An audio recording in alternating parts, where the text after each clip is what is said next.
اللہ اللہ اللہ اللہ۔ بسم اللہ الرحمن الرحیم۔ السلام علیکم ورحمۃ اللہ وبرکاتہ۔ اسلامک انفارمیشن کے چیپٹر نمبر 2 میں آپ دوستوں کو خوش آمدید کہتا ہوں۔ آج کا ہمارا موضوع ہے وضو کا طریقہ۔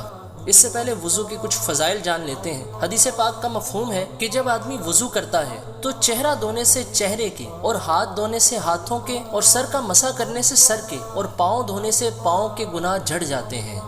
ایک اور حدیث پاک میں فرمایا باوضو سونے والا روزہ رکھ کر عبادت کرنے والے کی طرح ہے۔ اسی طرح ایک حدیث پاک کا مفہوم ہے کہ اگر انسان باوضو انتقال کر جائے تو اس کے لیے شہادت لکھ دی جاتی ہے۔ اعلیٰ حضرت امام احمد رضا خان علیہ رحمۃ الرحمن فرماتے ہیں کہ عارفین نے فرمایا جو ہمیشہ باوضو رہے اللہ تعالیٰ اس کو 7 فضیلتوں سے مشرف فرمائے۔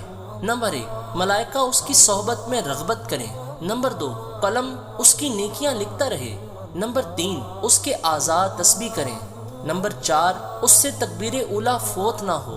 نمبر 5، جب سوئے اللہ تعالیٰ کچھ فرشتے بھیجے کہ جن و انس کے شر سے اس کی حفاظت کریں۔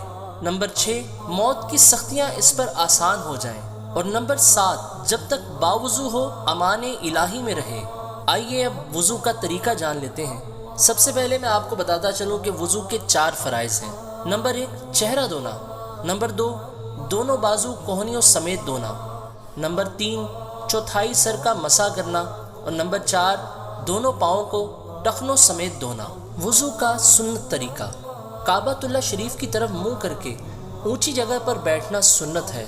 سب سے پہلے نیت کیجئے کہ اللہ کا حکم بجا لانے اور پاکی حاصل کرنے کے لیے وضو کر رہا ہوں۔ اس کے بعد بسم اللہ پڑھ لیجئے۔ اب دونوں ہاتھوں کو دھوئیے اور 3 بار کلی کیجئے، اور اگر روزہ نہ ہو تو غرغرہ بھی کیجئے۔ اس کے بعد 3 بار ناک میں پانی ڈالیے۔ اگر روزہ نہ ہو تو ناک کی جڑ تک پانی پہنچائیے۔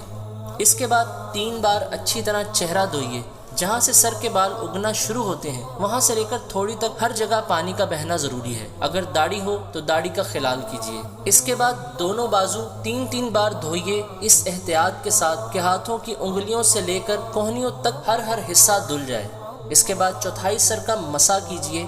آخر میں دونوں پاؤں کو 3 بار دھوئیے۔ وضو کے 4 فرائض میں احتیاط یہ ہے کہ کوئی بھی حصہ دھلنے سے رہ نہ جائے۔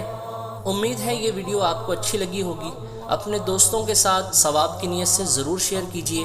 میں اسی طرح کی مزید ویڈیوز بھی آپ کے لیے لاتا رہوں گا۔ اگر چینل کو سبسکرائب نہیں کیا تو چینل سبسکرائب کر لیجیے، اور ساتھ ہی موجود گھنٹی کے بٹن کو بھی کلک کر دیجیے تاکہ میری آنے والی نئی ویڈیوز آپ کو فوراً مل سکیں۔ انشاءاللہ اگلی ویڈیو میں جلد ملاقات ہوگی۔ تب تک کے لیے فراز اتاری کو اجازت دیجیے۔ خدا حافظ۔